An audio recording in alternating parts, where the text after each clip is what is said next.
Good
evening.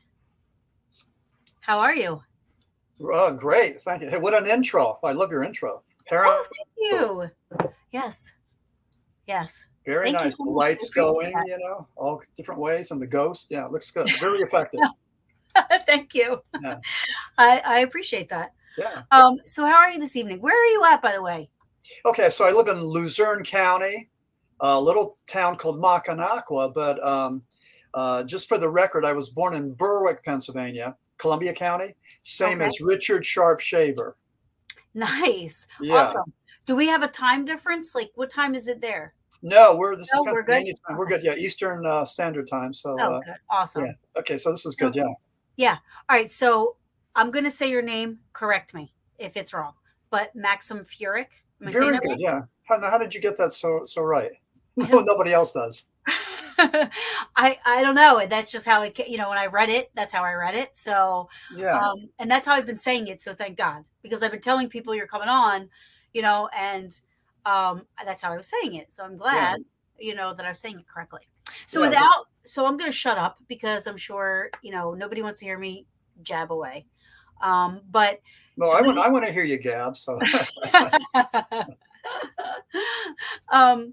I first just want to get to know a little bit about you, and then I definitely want to learn about your book, Coal Region Hoodoo. Yeah.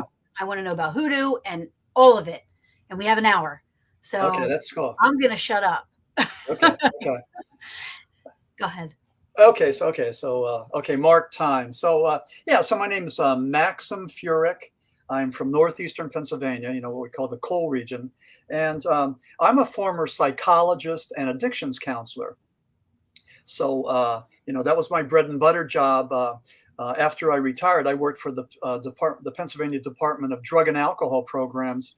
And I went around the state doing anti-drug programs.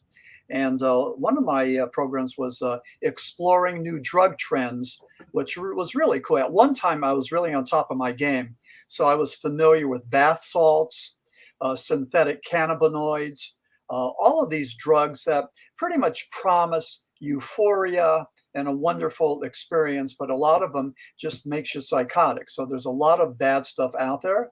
And, buyer beware. But that was what I did. And I wrote for magazines called The Sober World and also Counselor, the magazine for addiction and mental health professionals. Thank you so much for that. Well, there aren't enough of you in the world. So thank you so much. Well, I mean, and I appreciate your optimism. So, with fentanyl and car fentanyl and everything else, I mean, it's just, it's wicked out there. Yeah, it's wicked. But anyway, so besides that, I'm a rock and roll journalist. Coal Region Hoodoo is my 5th book, and I'm a rock and roll journalist. I wrote a bunch of books about rock and roll bands, regional rock and roll bands. And so what I was doing is I was working on a book, a rock mythology, connecting the song Timothy. In 1971, there was a song called Timothy by the Boys, Buoys. Now, the reason that I got so excited about that was that the Boys were the most successful band to come out of northeastern Pennsylvania, like say a 5-county area. Timothy went to number 17 on Billboard, but Timothy, the song, written by Rupert Holmes, the Pina Colada Man, Timothy was about cannibalism in a mine shaft, and they wrote the song to be controversial, to get some notoriety for the boys.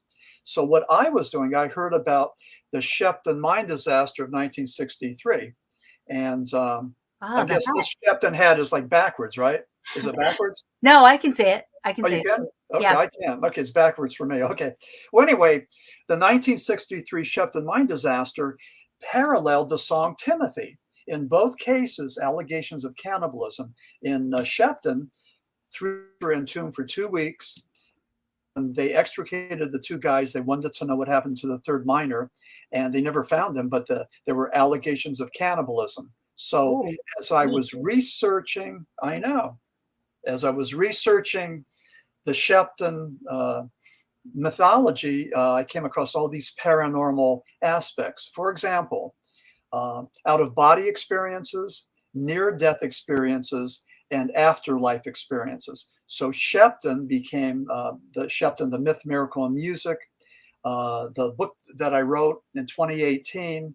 And I swear it was like, I don't know what happened, but the paranormal just snuck up on me and got me and opened up the doors. And I've been on a ton of paranormal podcasts and, conferences and everything else, but it was because of the Sheppton mythology. Again, I didn't go looking for any of this. I'm a rock journalist writing about rock and roll. Right. Stumbled into this paranormal pit. So prior to that, you had no interest at all into the paranormal. Well, no, I wouldn't say that. No, I had an interest in it. I sort of lightly dabbled in it, but I never really wrote about it. Right. Didn't think I was going to write any books about it. Never thought I was going to be on a paranormal podcast or a radio station or any of that. But in 2015, when the book came out, all of a sudden the doors to the paranormal realm opened, and the paranormal community embraced me, welcomed me, celebrated me. I mean, it was just, I can't say enough about the paranormal community. Wow, that's different. That's different. And that's good. Thank you. Thank you for the positivity. Oh, absolutely. I mean, I can't say enough about that. I mean, why would anybody welcome, unknown name, into the table? But, the community has, and, and so I feel that I have a purpose and a mission, perhaps. Yeah, for sure. So you stumble into this paranormal coal. I keep wanting to say coal mine, but Coal Region Hoodoo. Yeah. Okay. So prior to getting into contact with you and me, reading your stuff and this and that, all I knew about hoodoo was the movie Skeleton Key. Okay. Right? Yeah. So you think it's kind of like, which I thought was kind of like on this, like spiritual types, the same kind of a thing, just a little different. Like there were some differences. Yeah. I mean, really you're hitting the nail on the head. By hoodoo, I refer to something that could be both a blessing and a curse. Right. It stems from voodoo, which is an actual religion. Came to New Orleans and Mississippi and blended with Roman Catholicism and a lot of other things and became something else. Hoodoo's different. Hoodoo could be a religion, but usually it's not. But even in the example of Sheppton, why is it that two of the miners received the blessing and they were rescued, they were extricated, and then the third miner, got the curse? I mean, we don't even know what happened to him. They never found him. Yeah, how does a person just disappear? Yeah, well, probably because of he was in the coal mine and there was a cave in and right. And they couldn't dig. You can't dig when that happens, I guess. 330 feet down, just tons and tons of coal and rock and timber. And, so that's where the miners were. They were down there underneath all that stuff, that mountain of rubble. And they did hear from the missing miner. They talked to him, and then he said he had a broken leg, and then that was the last they heard of him. So, but imagine this though. So the miners get rescued. It's a international story of human survival, and all the paparazzi back in '63 are asking these miners, how they survived, what did they do, and then all of a sudden the townspeople said, well, what happened to Bova? What happened to the other miner? And then there were the horrible allegations of cannibalism. So these rescued miners that were blessed, then they got the curse. So, it was horrible. They were, like the pariahs for a while. The Chicago Daily News had an article about. I just heard a dog. My Roscoe, he's up there. Okay. He's tough inside, but if he goes outside to meet the dog, he runs. He's an introvert, so I don't know. I don't know what he thinks he's doing. Yeah. But keep walking, buddy. Yeah. But the Chicago Daily News had an article about Sheppton, and they said that in coal mining lore, in cases of cannibalism, they would usually cannibalize the shortest guy. And in the case of Sheppton, the shortest guy was Louis Bova. However, Davy Fellon, one of the guys that was rescued, said only evil men would pose such a question. Only evil men would ask if we actually ate our brother, and he was just livid. He was angry. He said, no, we did not do that. But the memories, the allegations never went away. To this day, you still hear things in Sheppton, Oneida, tiny little coal patches, patch towns in the coal region. So do you think that? So let's say that this did take place. We know the mine collapse did take place. We know that happened. That I know, but I'm saying if the cannibalism part did happen. Yeah. Well, here's what I think. First of all, when I go out and do my presentations, I always have people that come up to me and say, hey, listen, here's what I think happened to the missing miner. Everybody has some unique, take on it, what happened. What I think happened, it happened in August of '63.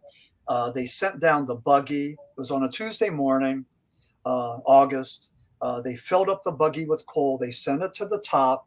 And then the foreman, guy's name was George Walker. He tipped the buggy, sent it back down, and as it was coming back down to be refilled again, over and over and over again. That's when the mine started to collapse. And again, there were thousands, maybe millions of tons of coal and rock and debris and timber that fell down. And what I believe happened was that the two miners, Fellon and Throne, were in one side. I think they jumped into what's called a monkey shaft, where they would keep tools and that. And I think Louis Bova jumped onto the other side. So I personally believe that these miners were separated by a mountain of debris. So I don't think that cannibalism took place. Memories persisted, and even to the point where the missing miner's son, who's still alive, he believes that there's the possibility that his dad was cannibalized. So, what a horrible thing to have to endure or even think could have been a possibility. But yeah, that's. And why do you think they want to believe that? Don't you think? I mean, you said that you don't think there was cannibalism, right? So not at all. No, and I've read just about everything I could read about Sheppton, about the mining technique. About the rescue, spoken with people down there. No, I don't believe it happened at all, but the rumors persist. I mean, I don't know. I mean, why do you think it's more of like a, for them, that's a closure? Like without that, then nobody, their answer would have been, we don't know what happened to him. Yeah. So there would be like no closure. So do you think they're kind of just hanging on to that because that's the only thing to them? Yeah, man, and I don't mean to, what's the correct term? Men and women search for meaning. Okay, we have to find meaning. And when there's something that's unexplained, a good example is the assassination of John Kennedy. And the Sheppton story in August of '63 was huge. It was one of the hugest stories for the Associated Press, surpassed only by the assassination of John Kennedy in November of '63.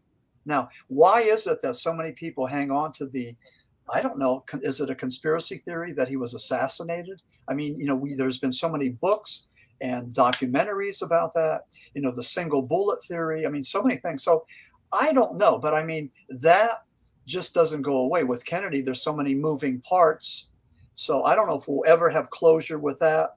But I do think that people come up with ideas and rationale for closure. I know that there's a psychological thing called confabulation. And during at times of sensory deprivation and things like that, when there's no recall, no memory, we make things up. And so I don't know. I mean, people that talk about being abducted, people that get zapped, and then there's missing time and they say they've been abducted.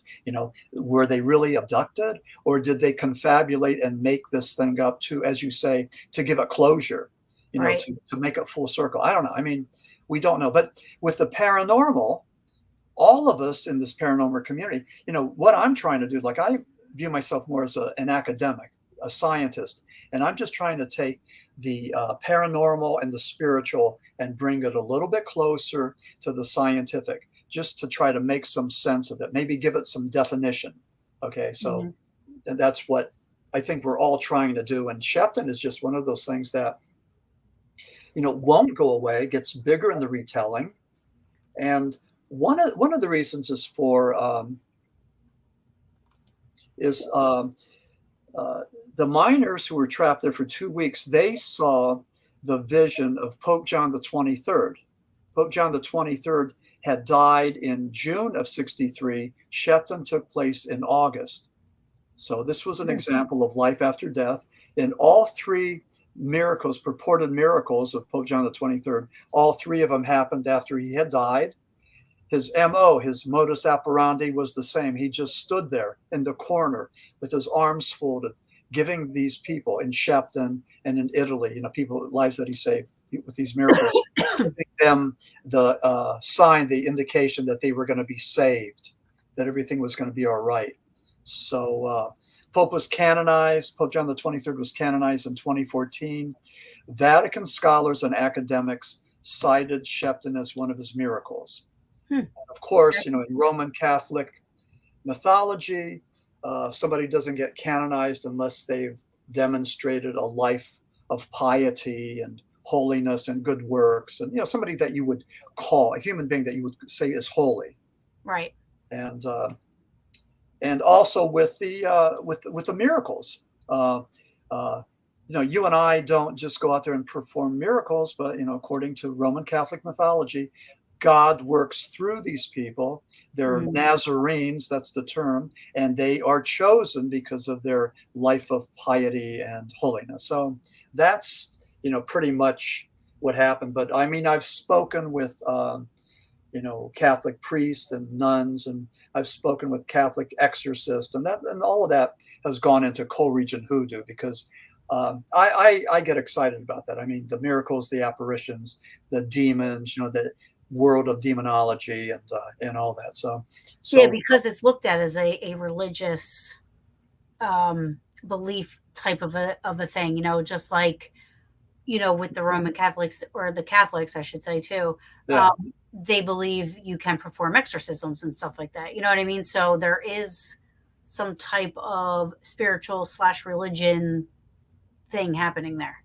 Yeah. When interesting thing that you bring up, exorcism. When Pope John the 23rd was canonized in 2014, there was a dual ceremony. So they canonized into sainthood Pope John the 23rd and also Pope John Paul II. Pope John Paul II was an exorcist. He believed that evil exists. He believed that the devil exists, and the devil wants us to believe that he or she is just a myth. So Pope John Paul II had a school, a college of exorcism, and he had priests from 132 countries come there to the school to learn this ancient medieval rite of exorcism to cast out demons. So, believe it or not, I mean, the Vatican, believes in that. The church believes in that. Every single Catholic diocese, whether they're in Pennsylvania or New Jersey, has a exorcist on board that can perform this rite. In my book, I talk about the Schmurl haunting in West Pittston, Pennsylvania, and they couldn't find an exorcist locally in Luzerne County and Lackawanna County that could get the job done. So they called for Father Treebolt. He was from New York State, and he came down. It took him 4 times to 4 tries at exorcism, the ritual to chase out the demons at the Schmurr haunting. And I had befriended Ed and Lorraine Warren. They were co-writers for the book The Haunted, and that was about the Schmurr haunting in the 1980s. And Ed and Lorraine Warren, I became friends with them, and I would call them up. Lorraine had a pet rooster, and you're familiar with the Conjuring franchise. Yes. Conjuring 1, Annabelle Comes Home. Well, the Conjuring franchise, 7 films, brought in $2 billion worldwide. Conjuring franchise was the second most successful horror franchise after Godzilla. And the new ones coming out, they're like the Despicable Door or whatever it's called, the Deplorable Door, some kind of door. And so I'm looking forward to seeing that. Rich Rozelle, yes. There's our introducer. Yes, thanks, Rich. So, okay, go ahead. All right, so I'm listening. Yeah, okay, so in 1988, Ed and Lorraine Warren came to Jim Thorpe, Pennsylvania. And a lot of folks from New Jersey come to Jim Thorpe because it's very touristy. Red Door, okay, the Red Door. And I'm going to go see that. And so they came to Jim Thorpe, and they were embarking on a 15-city tour. And so I wrote a letter to the Victorian Theater to see if I had permission to interview them. So they said yes. So I listened to their PowerPoint. It was like a hot, summer, steamy day, an evening. They did this PowerPoint presentation. I mean, it was hot. And then we went outside and we hung out. I took pictures. And, we become friends. I mean, they were very nice people. Ed and Lorraine. I would call them up. I was doing research on the Schmurl haunting, which was probably one of our most notorious hauntings in northeastern Pennsylvania. A typical house with a poltergeist. The collie was levitated. There would be grunting sounds, smells. The collie, the dog? The collie dog, yeah. I didn't know. Yeah, I was levitated and was thrown across. Now, they had they had a daughter, and we talk about Stephen King has made a career out of talking about these young women, with the psi powers where they could go and like Carrie and Firestarter, all of them. But in the Schmurl haunting, the one young lady, they think, they're not sure, she might have levitated that collie herself and thrown it across there, or it could have been a demon. We don't know. Jack Schmurl claimed that he was raped by a succubus, a female demon. It takes a lot for us guys to admit that we were raped by a demon or anybody. Right. So that was pretty profound. So Ed told me about how he would do battle with these demons, how he would assume the cloak of Jesus Christ, of St. Michael the Archangel, of Padre Pio, and he would command the demon to show themselves, and he would use holy water and the crucifix, and he would do battle.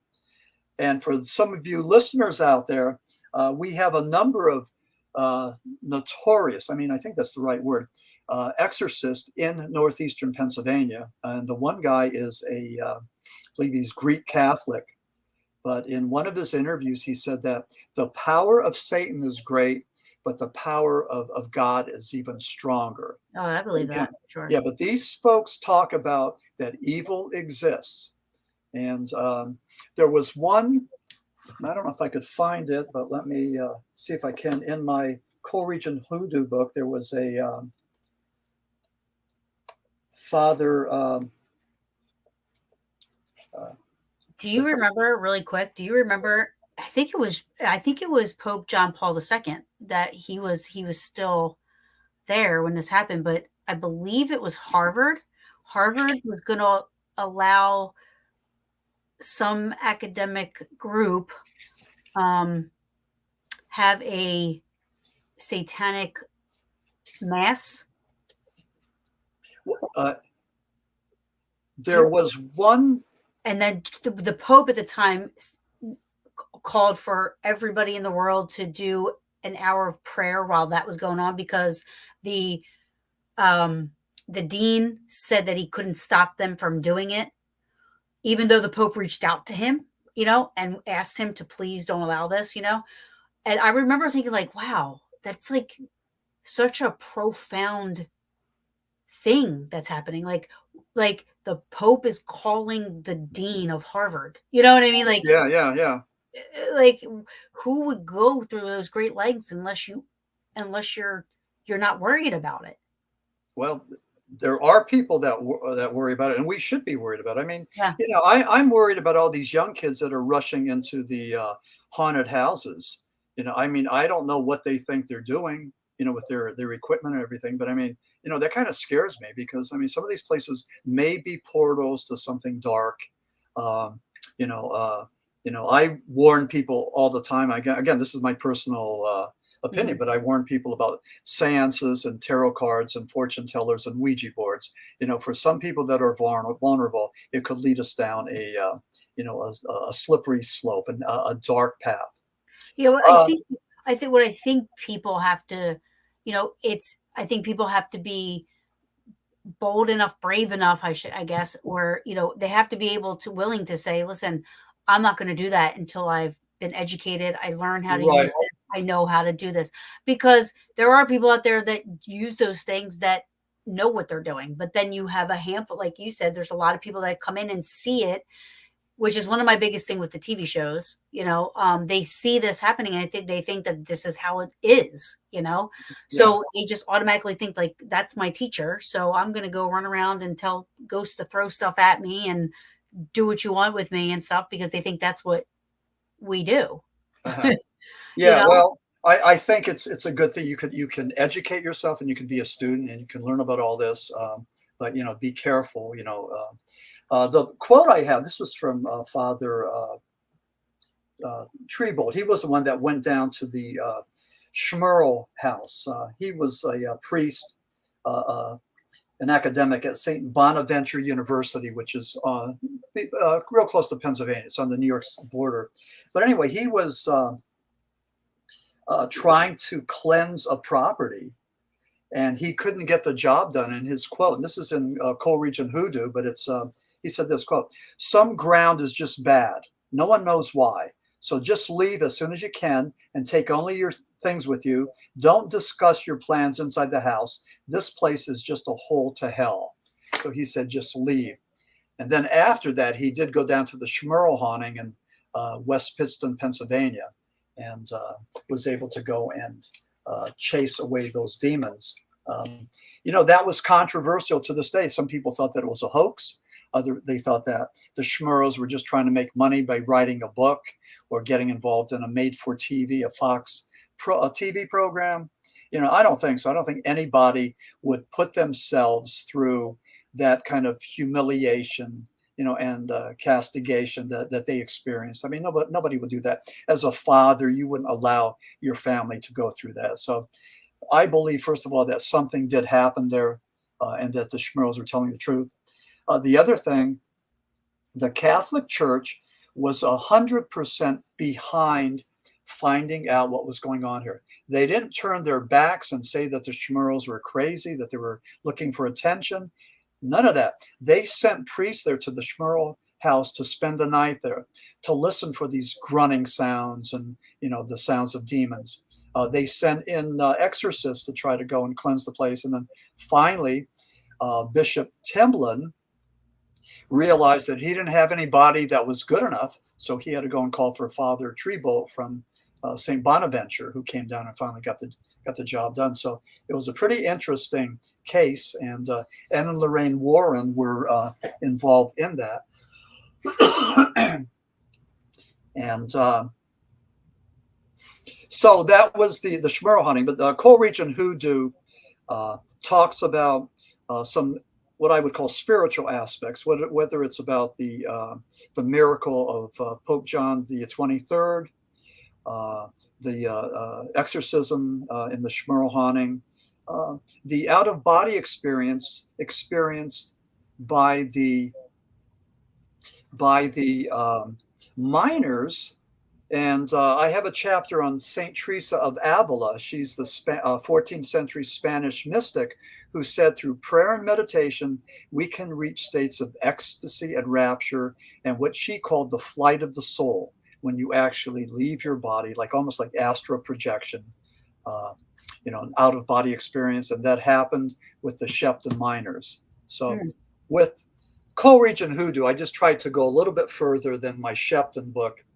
Get into it deeper, expand on it more, take a look at more possibilities, and then, embrace that. And I even had a chapter called Roman Catholic Mysticism, which I was conflicted. I didn't know if I should do that. I don't know if Roman Catholics were going to be upset that I was doing that. But I thought, you know what? I find this of interest, and I wrote about it respectfully. And by the same token, I have a chapter there on Dr. Frederick Santee, and I was a patient of his. He lived 5 miles up the road in Walpollepen. Santee was a doctor, as was his father and was his grandfather. They came from Baltimore. Santee graduated from Harvard when he was 14. He was called one of the foremost abstract thinkers of the 20th century, and he was the high priest for a coven. So he was right up there on. It was called the Coven of the Cata. It was ordained or sanctioned by Sybil Leek, the quote, the world's most famous witch. So that was right up the road from me, 5 miles from me. And I interviewed Santee, and he talked about in all religions, you could either use a religion for good or for bad. With the coven, with the craft, you could either use the right pathway for helping and healing, or the left pathway where you actually can do a spell or a pox on someone. But Dr. Santee said that if you put a spell on somebody, there's that thing called karma, and it's going to come back on you tenfold. So be careful what you do. And I have had several practicing Wiccans reach out to me and tell me that they read my book and they thought that I handled the chapter on Dr. Santee respectfully, that I respected, the coven and their beliefs. So that's good. That's good. Yeah, I think, yeah. Why not? There's been plenty of people that for over the centuries that have claimed that Wiccans are in cahoots with the devil or with their satanic or whatever. So, but that's not true. At least with Dr. Santee, it's not true. Right. So do you, how do you gather your research and stuff for your books? Like, have you gone down to these places and, investigated or interviewed and stuff like that? This is 2 parts. That, and then also, do you think places like Skinwalker Ranch are also these types of, is Coal Region just this part of Pennsylvania, or are there other spots in the United States or world that have the same similar type of hoodoo-y feng shui going on? Yeah, well, certainly. Look at. And I say that in a respectful way because I don't know how else to. I don't want to just say. Yeah.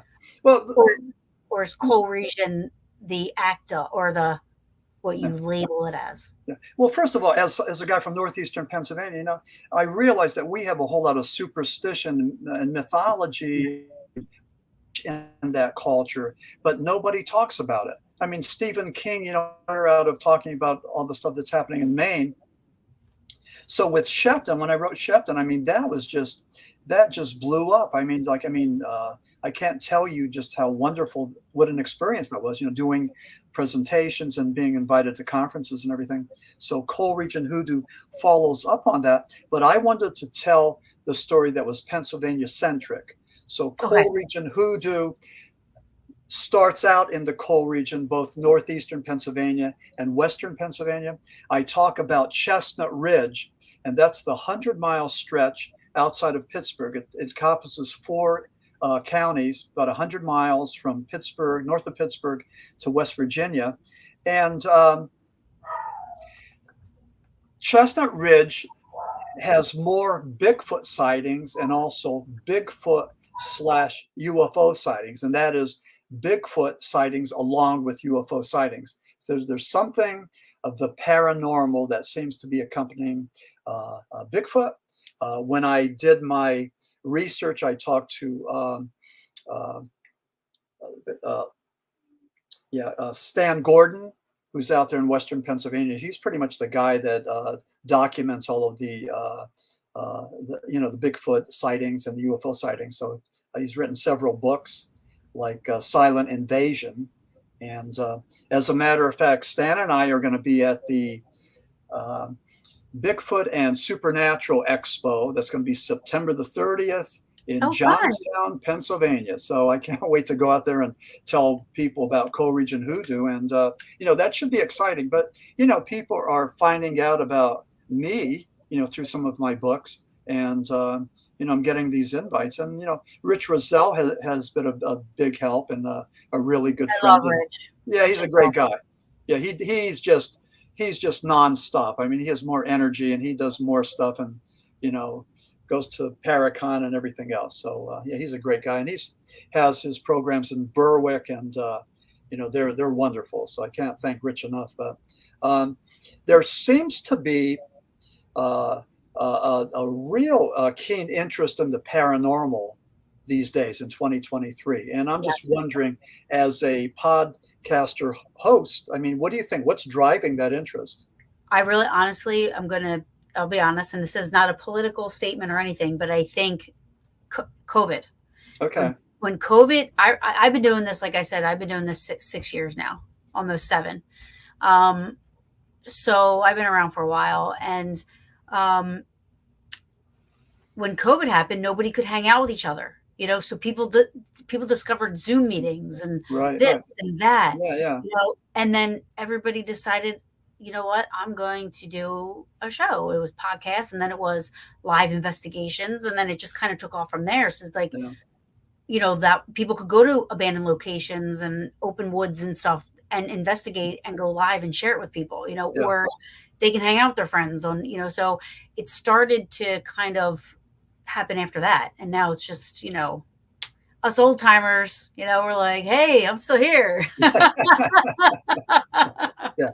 Yeah. Last one standing. Yeah. I'm still here. Yeah. Well, it's a great way for people to communicate and to share their ideas, Yeah.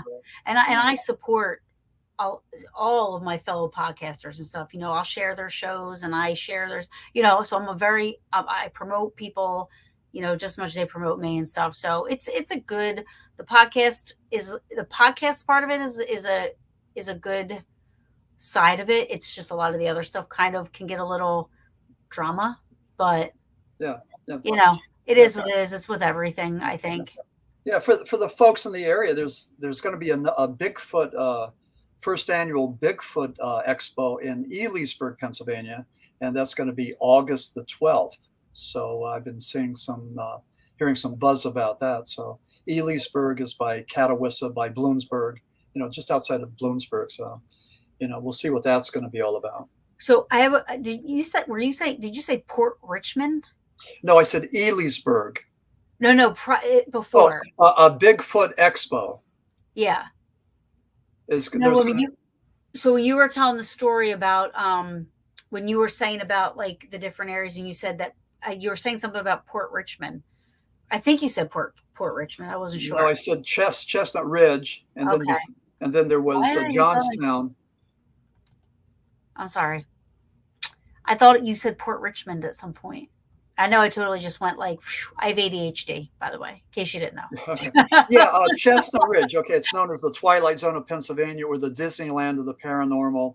Sometimes it's simply the mysterious Chestnut Ridge. That's what you were saying. Okay, Chestnut Ridge. But Ridge. it's a pretty amazing area. For example, Fayette County is part of Chestnut Ridge. And Fayette County, this is interesting. How art imitates life.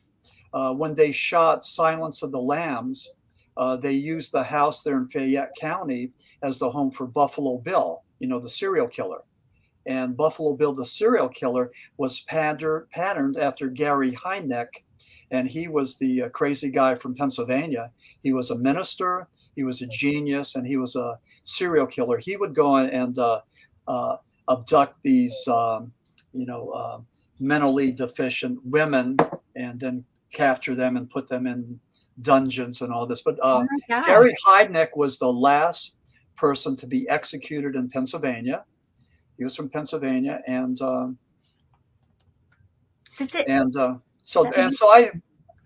that's in my book, because we explore evil and those connectors, those connect the dots. So Gary Heidnik, I mean, imagine just a very wealthy guy, because he was such an intellect, but very depraved. Sick. When did that happen? Because that name sounds familiar. So I don't know. Was that in the news or anything, or was that? Absolutely, yeah. It was in the news. It was Maybe had to that's be why. maybe, I want to say 70s or 80s, I forget. But the last person to be executed. And what he did was he actually, he killed the one woman, ground up her body, and then fed that meat to some of these other women there. So I mean, it was pretty Ew. gross. Yeah, it was pretty gross. And that was the genesis of Thomas Harris's Silence of the Lambs, and when he was creating the ultimate villain, that was Buffalo Bill. So, Oh yeah.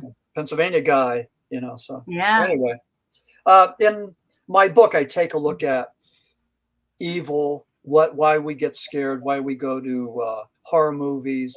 I look at it through Carl Jung and Sigmund Freud, and I start again. This is a Pennsylvania centric book, but I talk about Night of the Living Dead, The Blob, and the Philadelphia Experiment, 3 motion pictures that have a connection to Pennsylvania. Silent Hill certainly was based on Centralia, Pennsylvania, the cursed Centralia, which is right close to where we live in Berwick and Bloomsburg. So why do you think people believe that Centralia is a, I mean, Coal Region Hoodoo? Could you say? Yep. Could you also say? And I'm not taking away from, because I think Coal Region Hoodoo is a really cool. I love hoodoo is, I love that mysteriousness. For me, because I don't know about it, so it's so very. that name sort of works for you, right? Coal Region Hoodoo. Yeah. So would you say paranormal hotspot? Because paranormal to me is everything under the umbrella. Yeah, I or, think. or you're looking more religious and spiritual, not paranormal. No, both. What I do is I take the paranormal and the spiritual and try to go and slot it into the scientific. So Okay. I do that because I don't think a whole lot of people do that. I mean, do that. No. The two things. So but I did that in Coal Region Hoodoo, but Centralia. What's with Centralia? Why would Centralia? There was an Irish priest that was beat up by the Molly Maguires. And the priest said that at the end of the day, the only thing left standing is going to be St. Ignatius Church. He goes, I put a spell on Centralia. And what happened was around 1962, they were getting ready for a holiday, a festival, and they decided to take all the trash from Centralia, small little coal town, prosperous coal town, and they burned it in a coal pit. Well, that torched the anthracite coal, and it's been smoldering and burning till this day. Which is so insane to me. Like, just put the fire out. Yeah. I don't get it. I used to, Centralia is very close to where I live. You just go outside of Bloomsburg. I think it's on 42. And you could see the road that was buckled. You could see the steam coming out. You could see the people from, especially the kids, college kids from Philadelphia that were there hanging out. I mean, it was the 6th most, visited tourist site, bizarre as it was, in Pennsylvania. And I didn't. Is it still open? Because I know they paved over Graffiti Road. Yeah. What they did was they didn't. Yeah. Well, what they did was they took tons and tons of dirt and put it on top of Graffiti Highway, so the kids couldn't go and take pictures and walk there. They did that. They rerouted Route 61. They have another road there because the old Route 61 was just melted. I mean, it was just this raging inferno underneath it. So it's still. So they did that for safety purposes? Yeah, well, you couldn't go over the road anymore because it was buckling and melting, and people were still doing it. Yeah, and steam coming up and everything. Yeah, so they had to go and close that down. Get rid of Graffiti Highway and then reroute. I think it was Route 61. I'm pretty sure that goes from Centralia to Ashland. So. I know I haven't been. I Yeah. want to go. I wish I would have made it before they did the dirt over that road because it was pretty cool. Yeah. And then what I did was, and this never got any traction, but I wrote a letter to David Millard. He was a Pennsylvania representative. He was in charge of the Pennsylvania Department of Tourism. And I wrote a letter and I said, listen, why don't you turn Centralia into a tourist attraction, have the Jeeps and take people out for a ride and everything, have them pay, sign a disclaimer, all this thing, make Wait a some minute, I money. saw a movie like this. I saw a movie like this. Yeah, well, it didn't happen. It didn't happen. And I And was now in, that movie's out, it probably won't. I it won't won't go. happen. No, it's gone. I won't be But I going. mean, but every time I ever went to Centralia, uh, uh, there were a lot of people. They're mainly kids, mainly college students. So no, it was really sort of a neat place.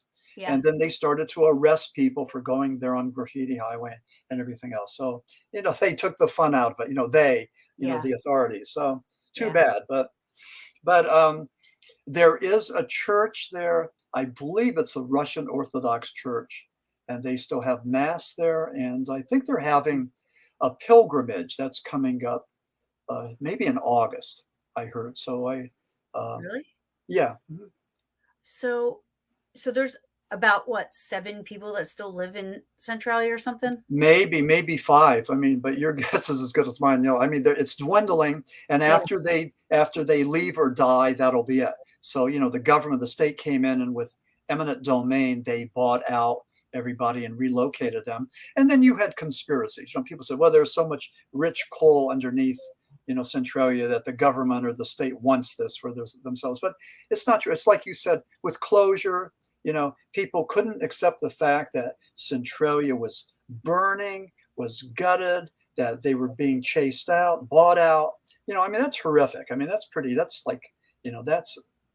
dramatic. Yeah. Centralia, Pennsylvania. But, Centralia, Sheppton, this whole area, there may be some kind of vortex there. I mean, there got to be something going on, something that's, of the paranormal. So Yeah. I don't know. I think there's something going on there, a porthole to something, So do you think a lot of this stuff is like curse related from way back when? Do you think it's Indian land maybe, or do you think it's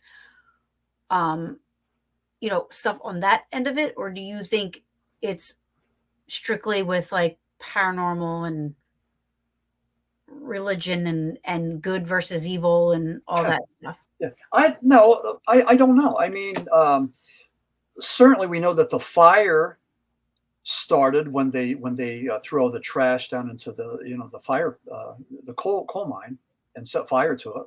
That was the spark that. But before that, the Irish priest that was beat up by the Molly Maguires, he said, "I'm going to put a curse on Centralia."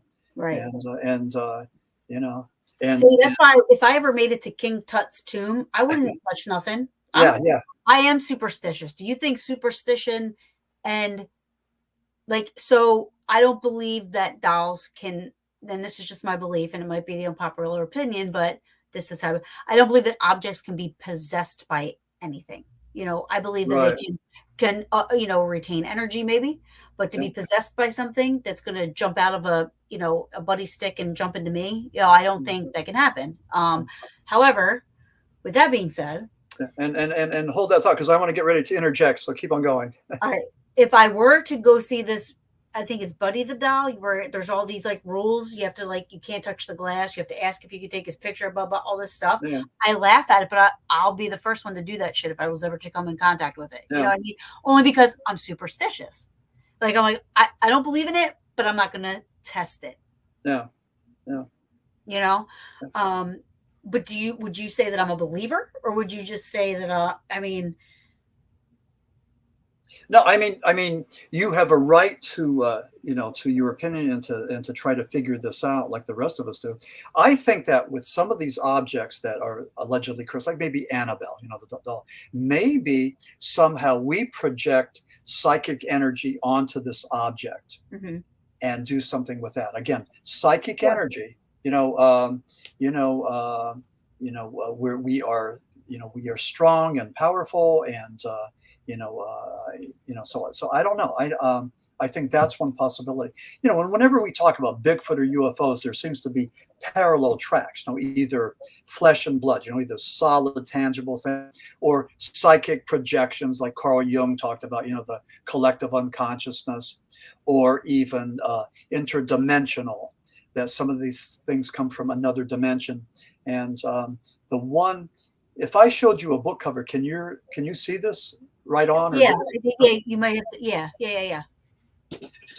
So here's this is the prototype. It's called Flying Saucer Esoteric, a comprehensive listing of history's most fantastic UFO events.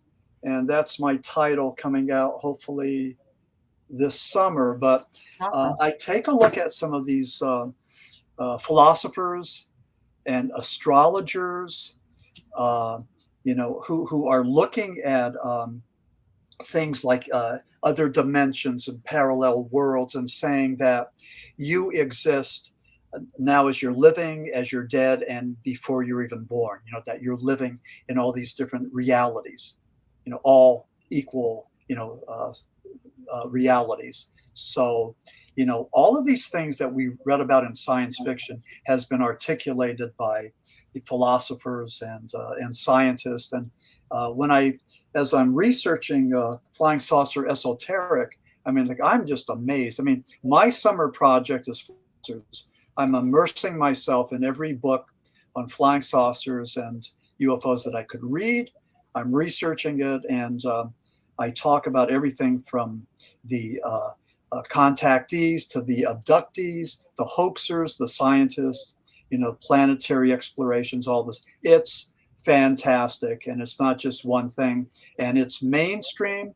And as many people believe in extraterrestrials and UFOs as do believe in God. When you want to talk about religion, fewer people going to church, fewer people being religious, more people being spiritual, but people believing in extraterrestrials. Why? Because they are wise, and they're going to help us, and they're going to save us, and they're going to bring us out of this despondency, this post-COVID despondency where we have, warring factions with the political parties, and the economy and everything else. So, there's a lot of reason to be pessimistic and miserable if that's what you choose. Right. But if any of your listeners are in a pessimistic mood, I encourage you to read Coal Region Hoodoo and read the first chapter, at least, on Night of the Living Dead. I contend that Night of the Living Dead, shot in Pennsylvania in Butler County, Evans City, wasn't about zombies, but it's about the state of things in 1968, where we had the Tet Offensive and the Chicago Convention, and Martin Luther King Jr. was assassinated. Robert Kennedy was assassinated. Just horrible things happened in 68. And Night of the Living Dead was reflective of that. And again, if you think things are bad in 2023, just take a look at what was happening in 19, what did I just say? 68. No, 68. Yeah, thank you. 68. Thank you. Yeah. In 68. So thanks for that save. God. I was feeling stupid. No. But so Night of the Living Dead wasn't so much about zombies, but it was a sociological look at our country that was falling apart, and we endured that. 2023 and 2020 and 2021 we're not as bad as what happened in 1968. So, I think people need to go and study history and learn from it, and realize too that there's nothing new under the sun. We've seen this before, whether it's war, famine, disease, rich versus poor, whatever, Yep. Nothing really changes. Maybe fashion changes, maybe technology changes. Even fashion comes back. People are starting to wear bell bottoms again. This is the third time they've come back, because they were around when I was in high school. People were wearing bell bottoms when I was in high school. Now it's coming back again. I'm like, I'm not doing it. I've done it twice already. I'm not wearing them again. I'm sticking to my leggings. Okay. I'm sticking with the 60s and the 50s. So anyway, I think we need to learn from history, or we're going to repeat the same mistakes. And Yeah. so Yeah, that's it pretty much it. happens. It does Yeah, happen for sure. I use the example all the time. I don't know if you've ever been to it, but the 9/11 memorial, yeah, tough thing to get through. Tough yeah. thing to get through. I know. One of the toughest things to get through was how they had a section and they had the terrorist pictures and then they had their belongings that they recovered from the crash. They had shoes, they had laptops, they had this. And I'm like, how? How can it be in such a sacred place? Like, Yeah, I don't want to see their faces. I don't want to, blah, blah, blah. yeah. Well, You that's know, horrible. I mean, any religion that takes the lives of innocent people, and I mean, well, and that's that's what they did that because this is what they wanted. They wanted that recognition. They thought it would get them yeah, into their heaven, right? So, yeah, but then I thought about it and I'm like, well, if we took that part out, 150 years from now or 200 years from now, nobody's going to know what happened. hmm Nobody's going to know what to look out for. Nobody's going to right, know who to look out for, what to look out for, how to handle something of such, when they look back yeah, 200 years ago, this is what happened. This is how they overcame this. You know what I mean? So yes, all of history is important. All of it. yeah, yeah, yeah, I yeah. agree. We went to the monument in Shanksville, Pennsylvania, and Yes, that was the other one. That was very, very touching, very, it is. yeah, very emotional. So Yeah, things like that. I definitely, I think as much as I hate that part of the story, it's a part of the story. It's what right, happened, yeah, So, I mean, you have to leave it there because it doesn't make sense without it. yeah, yeah, yeah. I know, yeah, yeah, yeah. Um, so anyway, I digress. Yeah, but I mean that's life, and that's part of it, and so everything's connected. We Oh, for just sure. connect the dots, and the 6 degrees of separation, all that. So Um, Let me get your thoughts on two. Have you ever been to Gettysburg? yeah, Do you love it? do I like it? Hmm. Oh yeah, absolutely. Yeah, yeah. It's Okay, very, cool. very I just ask everybody. It's my favorite place in the universe, so I frequent there. So I always ask. yeah, Um, yeah. One. That was the Civil War, the Revolutionary War. One of the bloodiest battles was the Battle of Wyoming, and that's up in by the Wilkes-Barre area. yeah. And they had a thing going on. There was a war within a war. It was called the Yankee Pennamite War. It was people from Connecticut versus people from Pennsylvania. So it was the Yankees, they were the Connecticut's, and they called us the mites. We were the Pennamites. We were tiny like a little mite. Oh, So what happened after America won the Revolutionary War? I think it was George Washington that said you better settle your differences, and so they had to split up the land. So a lot of the people from Connecticut got good chunks of land from Pennsylvania, but it's a very little known thing. yeah. I didn't know about that. Yankee Pennamite War, yeah. Hey, George Washington, does that dude stop? I mean, every historic story I hear, no matter where it's at, like, oh, George Washington stayed here.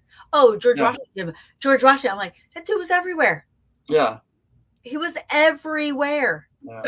The father of our country, yeah, I mean, it was everybody you talk to has a story about George Washington tonight, yeah, with the history of the place. It's crazy.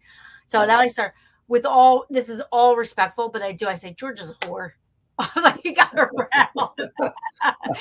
he got around. Yeah, yeah, yeah.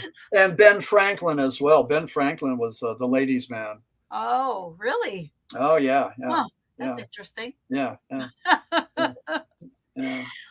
Well, Maxim, we're almost at time. I do want you, if there's anything that we didn't talk about that you want to talk about, please throw it out there. One, two, let everybody know where to find your books, and if you have a website, and you said if you want to just promote that event really again, the September 30th event.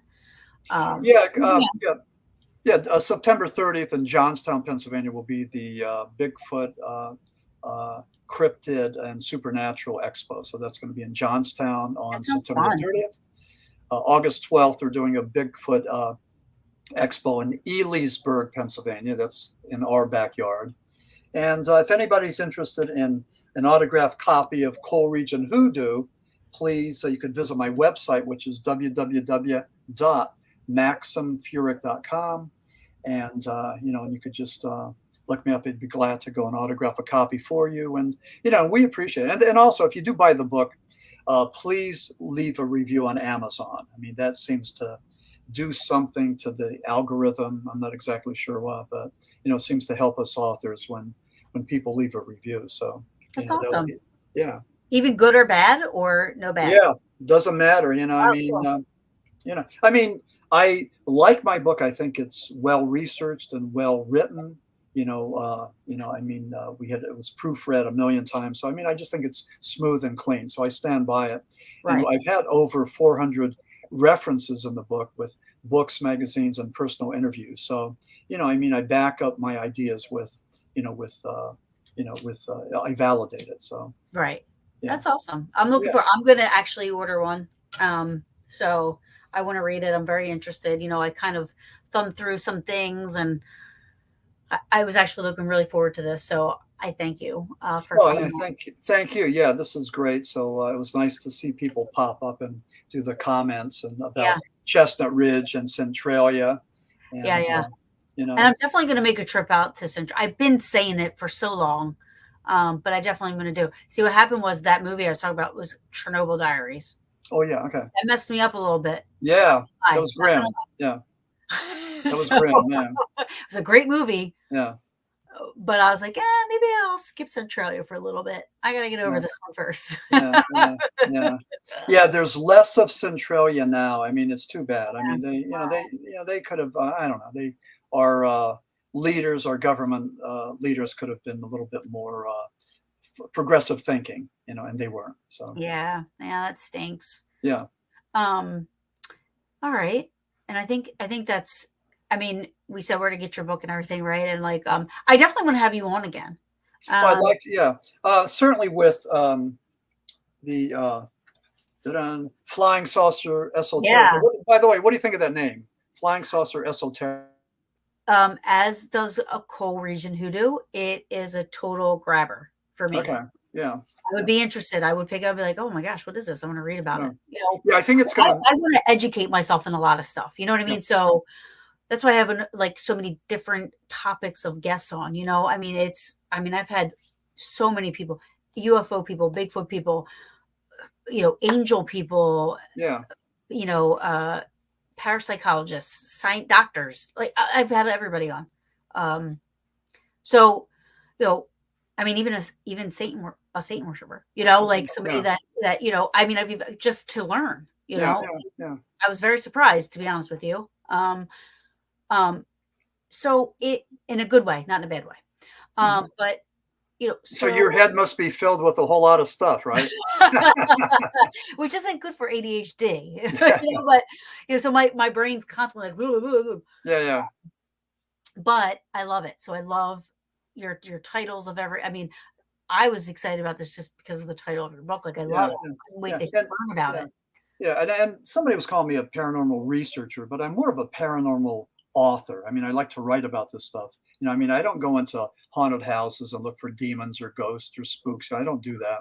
But but I consider myself more of an academic, sort of a scientist, and I try to approach things scientifically. So the fact that go ahead. I'm sorry. Nope. Go ahead. So the fact that Coal Region Hoodoo is unique, I believe, because I take the paranormal and the spiritual and just try to put it into the scientific and make sense of that whole mishmash thing, because that's what it is. Everything's interconnected.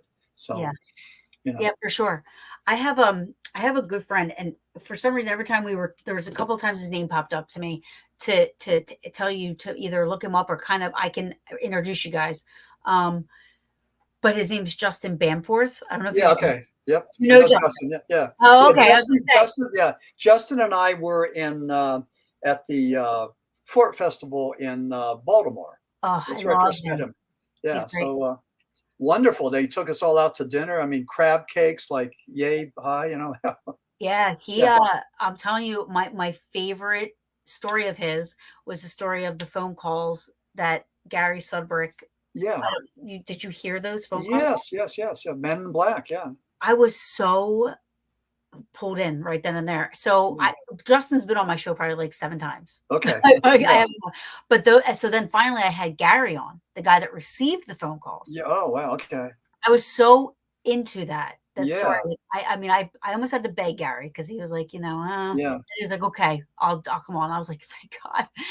I wanted to talk to him so bad about it because that was the most craziest thing I've ever heard. I know. Yeah.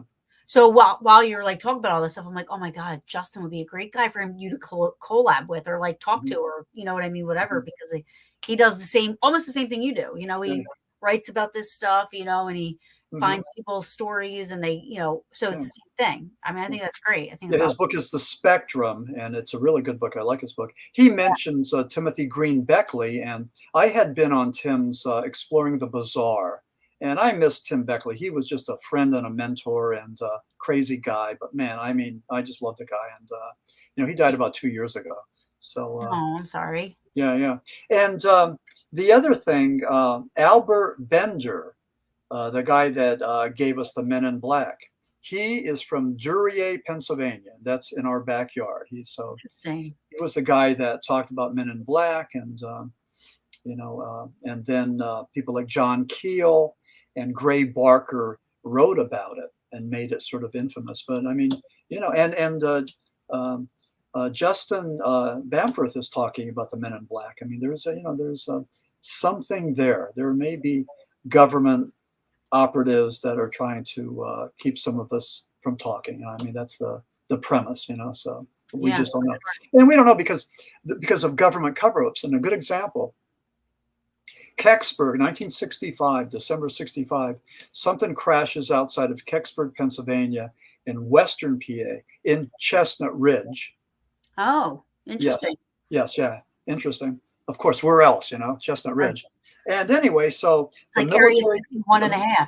Yeah, the military comes in, and in the dead of night, they take whatever it was that came down, a UFO, whatever, and they cart it out. So that's the beginning. So then with the Freedom of Information Act, there's all these researchers like Stan Gordon petitioning the government to get information about Kecksburg. So either A, the information is redacted, that is scrubbed out, you can't read it, or B, it's missing.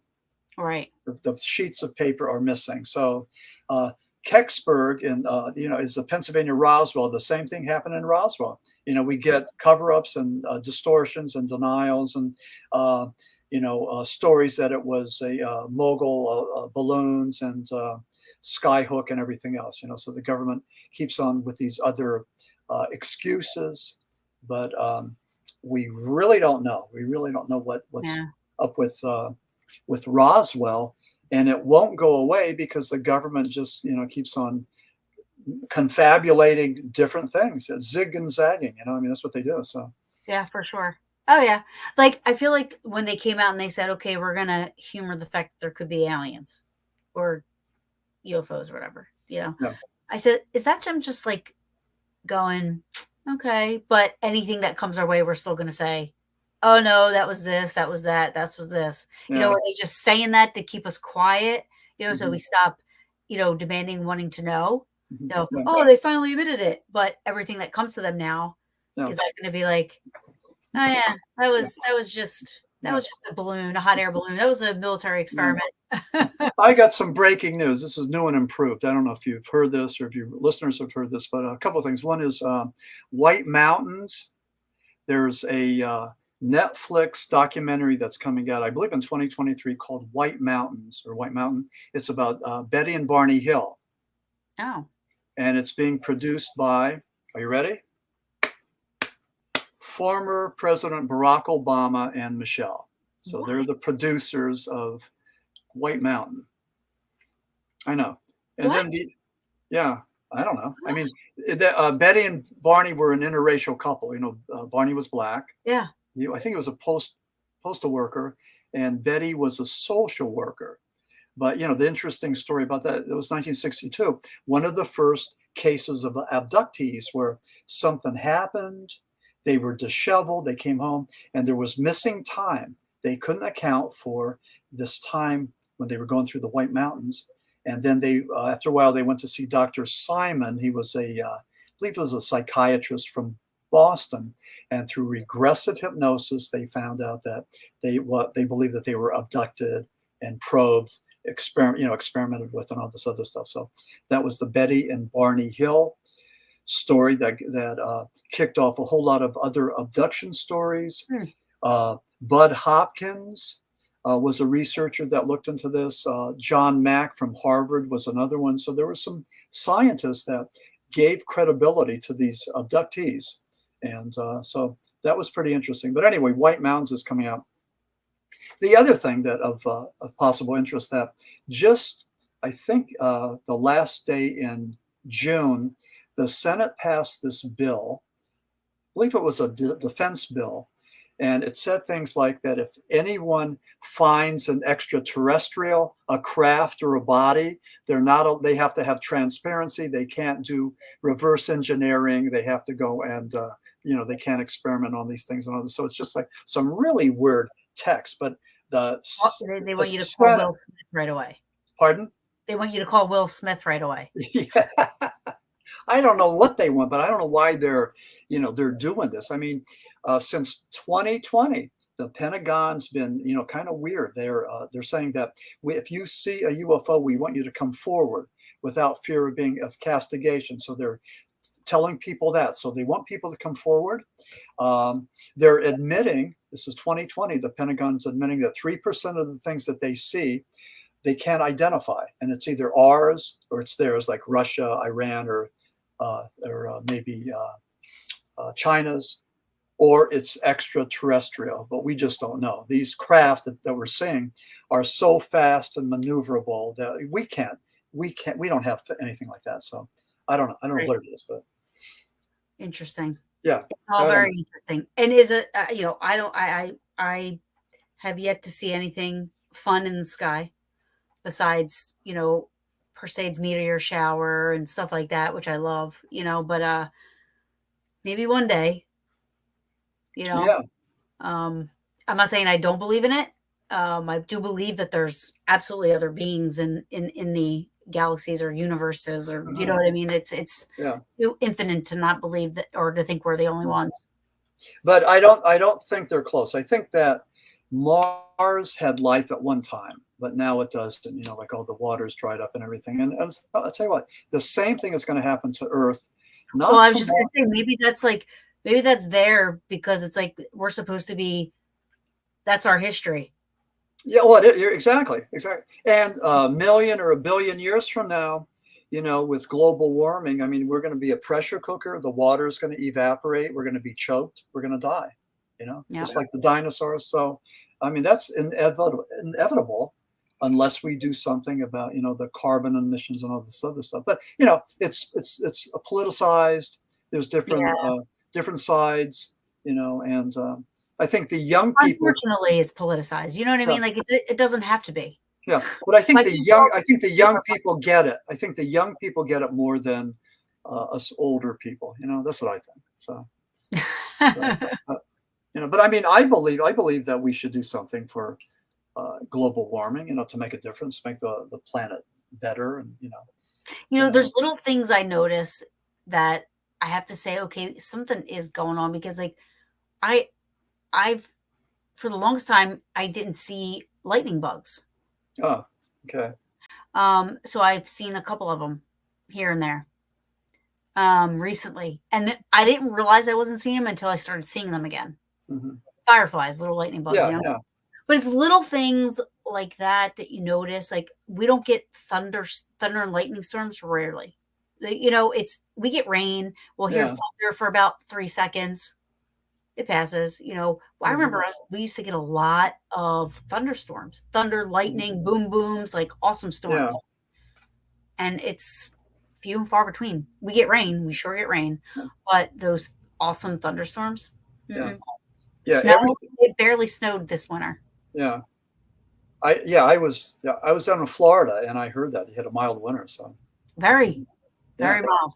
Yeah. I mean, there's something to say that, I mean, I remember in 96, that blizzard there was like 30 to 40 inches on the ground. Yeah.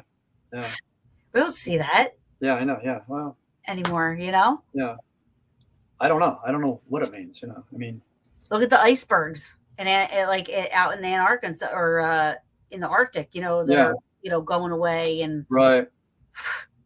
I mean that there's proof. Mhm. Well, we have satellites. We can look at the, Yeah, you know, yeah, we can see everything. yeah. But yeah, I mean it's definitely something to think about when you're actually seeing things change. Um, and bees are, save the bees. Bees, Mhm. what? Yeah, yeah, What? Save bees? Like, yeah. what are we doing? Like, are we But letting when you see the numbers of the animals and insects, the species that are being extinct on a Yeah, regular basis, it's yes. horrific. The yellow finch. Okay. That's like a I saw on the stamps they had a endangered species, and you buy stamps, and I'm like, a yellow finch? I'm like, really? Hmm. Like, it's just crazy to me because these Yeah. are things that have been around my whole life. Hmm. So when you start to hear about these things, you're like, no, what? You know? Hmm. Yeah. So in closing, if I Yes. may, with Coal Region Hoodoo, if anybody has an interest in the paranormal, I think you should take a look at my book. It takes a look at it, through a sociological lens. Takes a look at what I call the Pennsylvania wormhole. That's a Albert Einstein theory. He talked about the wormholes connecting space-time continuums, and but I think it's there's I think it makes the paranormal more understandable and palatable, and I'm excited about this book. It's only been out for about 3 months. We've already been on number 14 on Amazon's top 100, so it's Cool. trending well. Yeah, Awesome. 14. Yeah, I That's know. Yeah, awesome. yeah. Yay. It goes in and out, but the highest was 14 and like 24 and 74 and all that. But we've been in the top 100, a bunch of times. So I That's think awesome. I think it's the world, like your Paranormal Brew. That's what's driving it. So Yeah. yeah, Thank you. yeah, and thank you. Okay, so Thank you so much. I can't wait to get mine. I can't wait to read about it. And if I have questions, do you mind if I email you? no, no, no, no, please do. Yeah, yeah. And I definitely want, like, when you're ready to talk about your new book, I want you to come back on. I definitely want to set up a time and have you back on for sure. Yeah, I'd love Um, to do that. And also, even if there's any interest, while there's still time to talk about the Philadelphia experiment, because this is the 80-year anniversary of the oh, Philadelphia experiment. So, oh wow, so that's something that we could absolutely. consider. So, Yes. Yep. Hey, listen, this is your show. I tell everybody when they come on, I'm like, we talk about whatever you want to talk about, and whatever you don't want to talk about. So, yeah. no, I'm not saying we talk about it. We don't talk about what you don't want to talk about. Okay. Okay.